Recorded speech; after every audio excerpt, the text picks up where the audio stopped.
The plains didn't forgive easily. They stretched wide and indifferent beneath a sun that burned everything, equally saint and sinner, rich man and poor. Dust rolled across the land like a living thing, settling into cracks, lungs, and memories. Out here, kindness was a luxury most men couldn't afford. Elias Crow knew that better than most. His ranch sat alone at the edge of the San Miguel Basin, a tired sprawl of leaning fence posts and sun-bleached timber.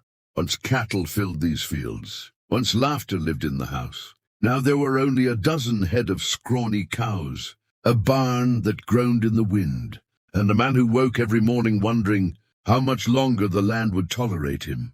Elias rose before dawn, boots heavy with yesterday's dust, joints aching like rusted hinges. He moved quietly, as if the plains themselves were listening.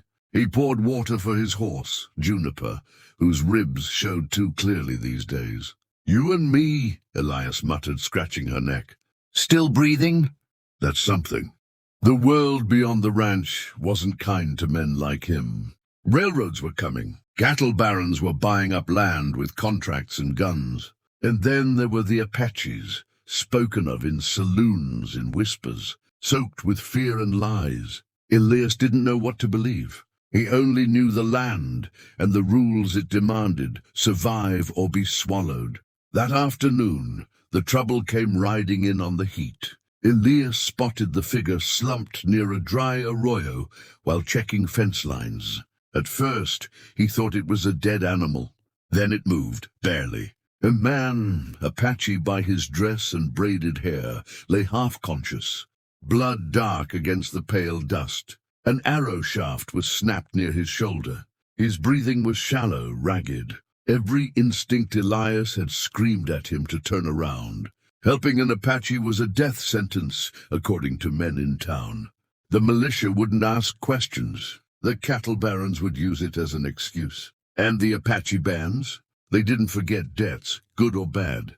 Elias stood there a long time, sweat dripping down his spine. He thought of the ledger at home, the overdue taxes, the neighbor who'd been shot last winter for less. He thought of the way the plains swallowed men who hesitated too long. And then he thought of the man's eyes when they opened, dark, lucid, afraid. Elias cursed under his breath. He lifted the man onto Juniper's back and walked them home. The hours that followed were tense and silent. Elias cleaned the wound with boiled water, hands steady despite his racing heart.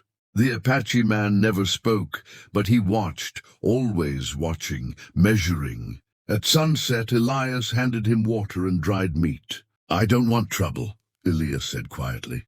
"I just don't leave men to die." The Apache studied him. Then slowly he nodded.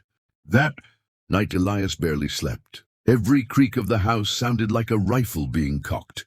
Every gust of wind felt like approaching riders. Just before dawn, the Apache rose. His strength had returned faster than Elias expected. He tied a strip of red cloth around his arm, stepped to the door and turned back once. "You showed mercy," he said, voice low, accented but clear. "Mercy returns." Then he vanished into the plains. Elias stood alone as the sun crept upward. By mid-morning, the consequences arrived. 3 riders from the Black Ridge Cattle Company appeared at his gate, dust trailing behind them like smoke. Their leader, Wade Harlan, smiled the way men do when they already own what they're looking at. "Heard you've been entertaining," Harlan said.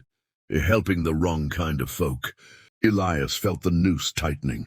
"I helped a wounded man," he said. "That's all." Harlan's smile faded. "This land's changing, Crow. Men like you get crushed under progress." They rode off with a promise, spoken and unspoken, that Elias's kindness would cost him everything. That night the wind died. The plains went quiet. Too quiet. Elias woke before dawn, Juniper restless in the corral. A feeling crawled up his spine. He stepped outside, shotgun in hand.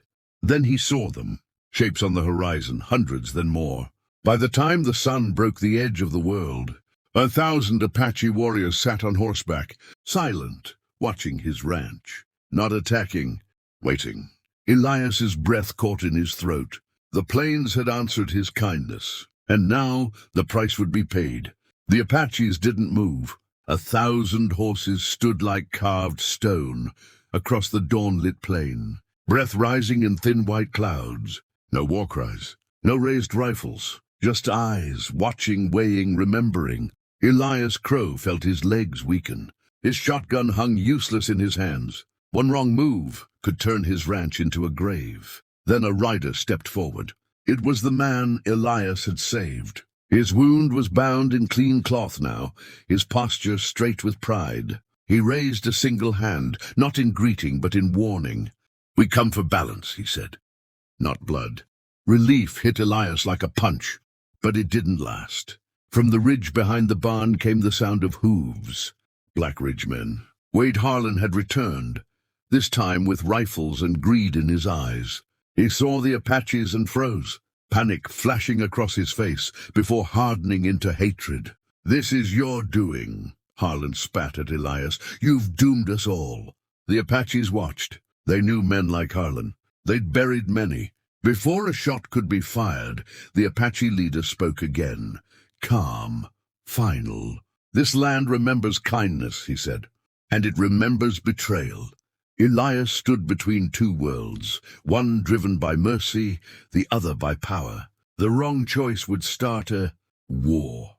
The right one might still cost him everything. And somewhere near the barn, watching from the shadows, was Clara Whitmore, the widow who owned the neighboring land, whose quiet glances had lingered longer than they should. Fear was in her eyes now, but so was something else. Hope. The sun climbed higher. The standoff tightened. Someone was going to break.